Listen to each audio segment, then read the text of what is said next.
Hello friends, welcome to unfolded English. আমরা class 6 এর lesson 1 it all began with drip drip দুটো part already পড়েছি। যারা পার্টগুলো দেখোনি একটু দেখে নিও এবং অবশ্যই লাইক, শেয়ার এবং সাবস্ক্রাইব করে দিও। আজকে আমরা পড়বো লাস্ট পার্ট। আমরা আগের পার্টে দেখেছিলাম যে ভোলেনাথকে আ রাজা তিনি এই অর্থাৎ রাজা ভোলানাথকে একটা বিশাল বড় বাড়ি এবং তাকে ওই সৈন্যদলের প্রধান করে দিয়েছিলেন, সেনা প্রধান করে দিয়েছিলেন। কারণ তিনি একটা বাঘকে ধরে এনেছিলেন। ভোলানাথ একটা বাঘ ধরে এনেছিলেন, তাই না? যদিও অজান্তে, বাট তার সাহসিকতার জন্য তাকে একটা বাড়ি গিফট করা হয়েছিল এবং সঙ্গে তাকে সৈন্যদলের প্রধান করে দিয়েছিলেন রাজা। এরপর দেখো কি হচ্ছে। A few months after that evening, ভালো করে দেখবে। A few months after that evening, অর্থাৎ সেই সন্ধ্যার কিছু মাস পর, যে সন্ধ্যাটায় ঘটনাটা ঘটেছিল, অর্থাৎ রাজা ভোলানাথকে বাড়ি গিফট করেছিলেন, তার সঙ্গে সেনাপ্রধান করে দিয়েছিলেন, সেই সন্ধ্যার কিছু মাস পর, few months after that evening, সেই সন্ধ্যার কিছু মাস পর, news came that a neighbouring king has declared war, অর্থাৎ প্রতিবেশী রাজা যুদ্ধ ঘোষণা করেছেন। Bholenath and his king gathered at the royal court. Bholenath এবং তার রাজা রাজ দরবারে তারা উপস্থিত হলেন। The king told Bholenath, "You are the commander in chief of my army. You are the commander in chief of my army." অর্থাৎ তুমি হচ্ছ আমার সৈন্যদলের সেনা প্রধান। I entrust you with the duty of protecting my state. অর্থাৎ আমার রাষ্ট্রকে বা রাজ্যকে রক্ষা করার দায়িত্ব আমি তোমার হাতে অর্পণ করি। দেখো, এন্ট্রাস্ট মানে হচ্ছে, এখানে লেখা রয়েছে, সিনোনিমস গুলো ভালো করে দেখবে। চার্জ, ট্রাস্ট, বিশ্বাস করা। Bholenath came back home in আটার ডেসপায়ার, অর্থাৎ ভোলেনাথ খুব হতাশ হয়ে, সম্পূর্ণ হতাশ হয়ে বাড়ি ফিরলেন। হতাশ অর্থাৎ নিরাশা, hopelessness, distress, anguish, dismay. I don't even know how to ride a horse, he told his wife helplessly. অর্থাৎ সে তার বউকে খুব অসহায়ভাবে বলল যে, আমি তো ঘোড়ায় চড়তেই জানি না। How will I defend our borders against 8,000 enemy soldiers? অর্থাৎ কিভাবে 8,000 সৈন্যের বিরুদ্ধে আমি আমার রাজ্যকে, আমার রাষ্ট্রকে রক্ষা করব। ডিফেন্ড মানে হচ্ছে প্রোটেক্ট করা। Don't worry, his wife said. তার স্ত্রী বলল, একদম চিন্তা করো না, চিন্তা করার কারণ নেই। I will tie you to the horse, আমি তোমাকে ঘোড়ার সঙ্গে বেঁধে দেব। In the morning the king send Bholenath a magnificent stallion. প্রশ্ন আসে, কি পাঠিয়েছিলেন রাজা? ম্যাগনিফিসেন্ট স্টেলিয়ন মানে হচ্ছে একটা দুর্দান্ত পুরুষ ঘোড়া। ওকে, ম্যাগনিফিসেন্ট মানে কি? Majestic, powerful, impressive male horse. Stallion মানে হচ্ছে একটা অসাধারণ পুরুষ ঘোড়া। Bholenath got up gladly on the horse. Bholenath খুব হতাশ ভাবে ঘোড়ায় উঠেছিল। গ্লামলি মানে হচ্ছে হতাশ ভাবে, in a gloomy or depressed manner. And his wife securely tied him to it with a rope, এবং তার স্ত্রী তাকে খুব শক্ত করে ঘোড়ায় বেঁধে দিয়েছিল। The horse did not like the feel of the tight ropes. ঘোড়াটা কিন্তু ওই যে শক্ত দড়ির যে অনুভূতি, যে ফিলিংসটা, সেগুলো সহ্য করতে পারছিল না, অর্থাৎ তার লাগছিল শরীরে। ইট রিয়ার্ড সাডেনলি, ইট, দেখো কি লেখা আছে, it reared suddenly and gallop off wildly. দেখো এখানে বাংলা মাঠে লেখা রয়েছে এখানে। হঠাৎই ঘোড়াটা পিছনের দু পায়ে উঠে দাঁড়ালো এবং খুব জোরে দৌড়ছিল। Bholanath hung desperately to its mane. Mane মানে হচ্ছে তোমার যে কেশর। ভোলেনাথ খুব বেপরোয়াভাবে তার কেশরগুলি ধরে ঝুলেছিল। ডেসপারেটলি মানে হচ্ছে বেপরোয়াভাবে। Realising that the horse was headed straight for the enemy camp, Bholenath shouted in fear.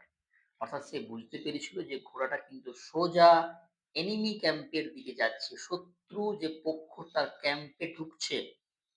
এই জন্য ভোলেনাথ কিন্তু ভয়ে চিৎকার করে উঠেছিল।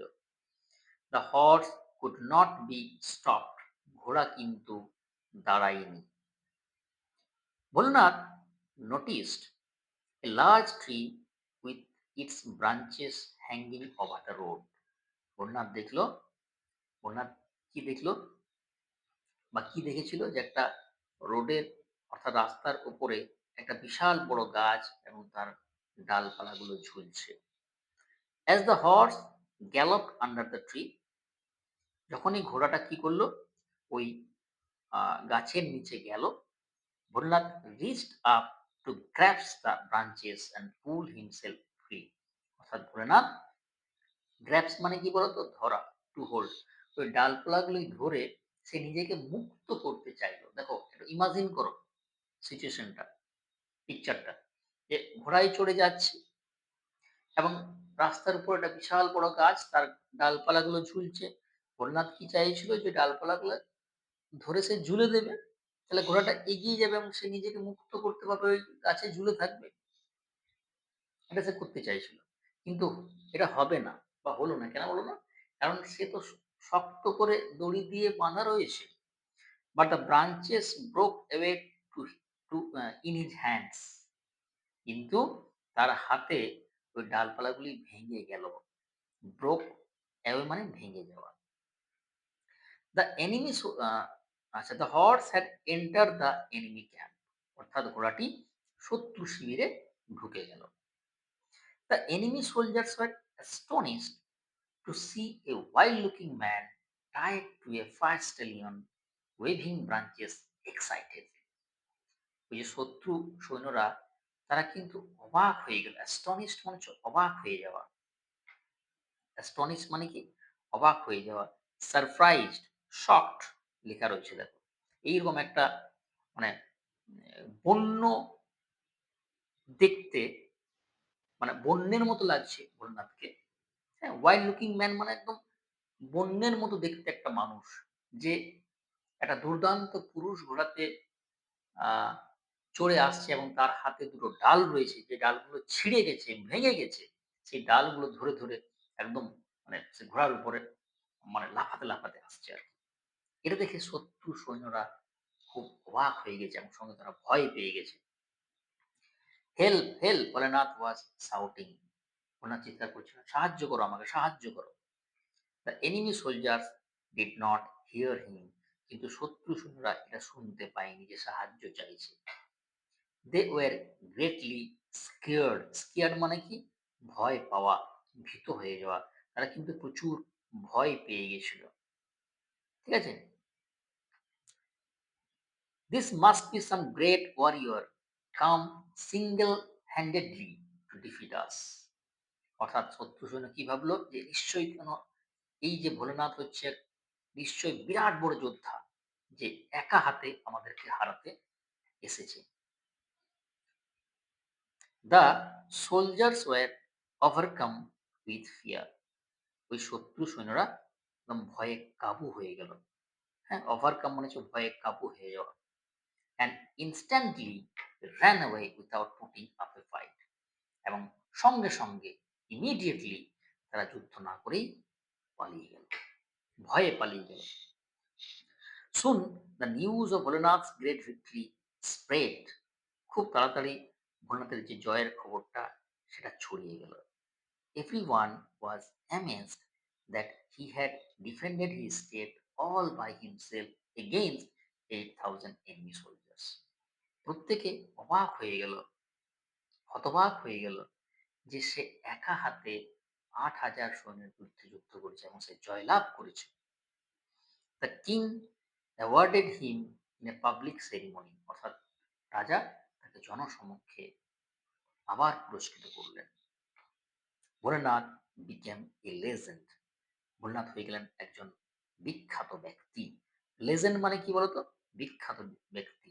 ফেমাস পারসন যেমন ধরো Sachin is a living legend, তাই না? Kishore Kumar living legend. অর্থাৎ বিভিন্ন ফিল্ডে যারা বিখ্যাত হয়ে আছে, ফেমাস পারসন, কিংবদন্তি বাংলায় বলা হয়, তাদেরকে বলা হয় legend. It all had started with a dream dream. লাস্টে কি বলা হচ্ছে? It all had started with a dream dream. অর্থাৎ পুরোটাই শুরু হয়েছিল ওই ড্রিপ ড্রিপ দিয়ে, অর্থাৎ ওই ফোঁটা ফোঁটা দিয়ে। সেখান থেকেই শুরু। দেখো শেষ কোথায় হলো। তাহলে আমাদের প্রথম chapter it all began with drip drip, class 6 এর ফার্স্ট লেসনটা আমাদের খুব আমরা সহজ করে, খুব সুন্দর করে, খুব ডিটেলে আমরা শেষ করলাম। এরপর আমাদের লেসন 2, 3 এভাবে কিন্তু পর চলতে থাকবে। তোমরা কিন্তু সঙ্গে থেকো সবাই এবং অবশ্যই লাইক, শেয়ার এবং সাবস্ক্রাইব করে রাখো। দেখা হচ্ছে পরবর্তী ক্লাসে। ওকে?